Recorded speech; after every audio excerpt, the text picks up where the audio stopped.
आज पहिले आलो आपण समर्थ पब्लिक स्कूलमध्ये, म्हणजे काम ते झालं. मग डायरेक्ट निघालो आपण घराच्या रस्त्यानं. डायरेक्ट घरी आलो, डायरेक्ट उचलले आपण आयटीची बॅग. मग काय डायरेक्ट आलतो आपण मग काय क्लास झाली जॉईन करायला सुट्टी. डायरेक्ट मित्राच्या रूमवर झालतो आपण शिली. मग काय अर्धा घंटा झोपलं मॅनला तर झाला की नाही आयटीआर. मग काय आयटीआर झालं पहिले केलं आपण लेक्चर. मग लावलं आपण नको. मग डायरेक्ट कपडे बदलले, डायरेक्ट निघालतो आपण गांधी रोडवर जायला. आपल्याला जाणं होतं दास मोबाईलमध्ये. मग काय डायरेक्ट पोचलो होतो आपण दास मोबाईलमध्ये. जे काम ते केलं मग डायरेक्ट दास मोबाईल केलं आपण बाहेर डायरेक्ट आलतो आपण घरी. मग काय तुम्हाला तर माहितीच आहे. मग आपलं चालू आहे चॅलेंज. मग चॅलेंजचा होता आजचा 9वा दिवस आणि आज होते आपले 41 सबस्क्राईब आणि इंस्टाग्रामवर 2.4K. मग आपल्याला तर माहितीच आहे 50 दिवसात करावं लागत 10K. मग फॉलो करून घ्या. मग आता भेटू पुढच्या ब्लॉगमध्ये.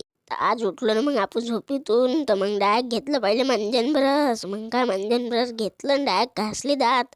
मग डायरेक्ट निघालतो आपण दुकानात जायला. मग काय दुकानातून घेतला पार्लेजी मारीगोल्ड. निघालतो घरी. मग काय डायरेक्ट घरी येऊन घेतला ना मग छान डुबवलं आणि त्याच्यात बिस्किट गपकन खाल्लं. मग काय बघ